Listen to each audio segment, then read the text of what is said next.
Welcome to episode 337 of the show. Yesterday, we spoke a little bit about low hanging fruit, and I used that as a metaphor for the actualized client. And those are the people who show up ready to go, basically. I mean, they show up, and the only question that they want to know is how much and where can I pay? Now, you remember that I said it's not a sustainable way to grow your business to rely on low hanging fruit because these people are rare. Now, I know that in our dreams, we would love that every single day we run into actualized clients, but those people are rare. They do come along, but we can't hope to build our business sustainably on them or predictably on them. And so, because of that, it's imperative that we have to learn how to sell, and how to market ourselves, how to get involved in the sales and the selling game. Because it's imperative, that's the only way that we're going to grow our businesses. Because these people, these unicorns, if we can call them this way, the low-hanging fruit, they don't come every day. However, there are some people who seem to be doing okay just waiting on low-hanging fruit. And that's the question that I want to ask you guys today. That if your entire business has been built on just waiting on people who show up, and the only question that they have to ask you is how much and where can I pay, then if low-hanging fruit is giving you so much of a decent return, then just imagine how much better your business could be. Because if business is going okay with low-hanging fruit, I mean, you can pay your bills, you can pay school fees and stuff like that, then imagine how much more better business would be just with a little effort. Because we can raise our business results and the quality of life that we have for us, our spouse, our kids, our family overall, nuclear and extended. We can raise our quality of life if we just take the initiative and guide people through a sales process that warms them up from when we bring them into the store or to the Instagram handle, and we just open them up to the idea of doing business with us. Because let's face it, for every one person who shows up and the only question is how much and where can I pay, you're going to have 15, 20, maybe even 100 people, depending on the business that you're involved in, who ask a bunch of questions, just waffle around, and then say, let me think about it. So if you don't have a plan for those people who are just coming and waffling about, or a plan for dealing with, let me think about it, or for the people who say the price is too expensive or whatever, if you don't have a plan for all those other people, you are leaving too much money on the table.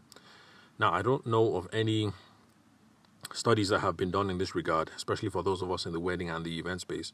So I don't know how much money is being left on the table, but, if I was to guess, I would say, for every 20 people you meet, maybe one person is an actualized buyer, at least for wedding photographers.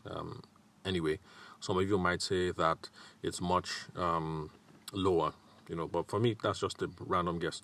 So if business is going okay because for every 20 people that show up, one person is fully actualized, then just try and imagine how much better business could be when you have a plan for dealing with the other 19.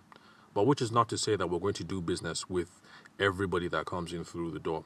So I'm not saying that if 20 people hit you up in January, you're going to end up doing business with all 20 of them. But it doesn't just have to be that. The low-hanging fruit, the unicorn, the actualized buyer. So if Mr. Low-hanging fruit or Madam Low-hanging fruit walks through the door, then it's fine. Be sure to serve them. Okay. But if the person who walks in seems a little unconvinced, let me think about it. What about this? What about that? Let me talk to my husband. Let me talk to my wife. Let me talk to my brother. Let me talk to my sister. Whatever the situation is, you should have a thought process for how you can take this person from the initial interaction to them being a satisfied customer, and then they bring back their friends, their family, and their associates. So the hassle is worth it if every couple of potential customers who walk through the door, who hit us up through Instagram DM or whatever, the hassle is worth it if we end up creating a new fan for ourselves.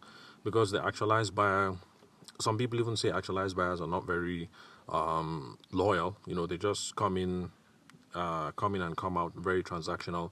So that if you're dealing with actualized buyers, what you're doing is you're getting the money now, but you're not getting much in terms of maximizing customer lifetime value or getting repeat business and referrals. But that's not an argument that I know anything about, so I'm not going to pitch my my hat there any which way, one way or another. But if we make sure that we have a plan for the people who are not so convinced, or they have all kinds of concerns, it's going to be worth it, because we might end up creating a new fan for ourselves, and there's going to be some long-term value from those transactions over time. So that's pretty much what we have to talk about today. I'm not going to say what the game plan should be for all those people who are unconvinced, because that in itself is the reason behind why we have this podcast.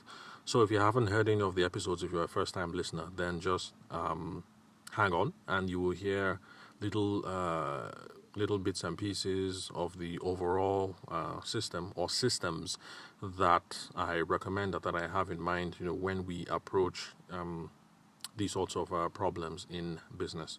So that's it pretty much today. If you are okay with dealing with low-hanging fruit, and you can pay the bills on low-hanging fruit, and you're paying school fees, and you guys are living a life, you're traveling abroad and doing all that on low-hanging fruit, then just imagine how much better things could be if you just double down with a little bit more effort, because things can always be better. So that's it. Thank you for listening to episode 333 of the show. Thanks for your time and attention. I am your host, Abuja-based sales consultant and event media professional, Tabishima Ayede. Thanks for your time and attention. I'll catch you guys tomorrow at the next recording. Weekend is coming to an end, and we should be hitting the keyboards, hitting the phones, or hitting whatever it is that you do to promote your business. We'll all be getting back to work tomorrow, and I hope that this is going to be a profitable and eventful one for us all, not just for the wedding industry professionals who are listening to the show now, but any other professional or whatever walk of life that you are from. So thanks again for listening. I'll catch you guys at the next recording.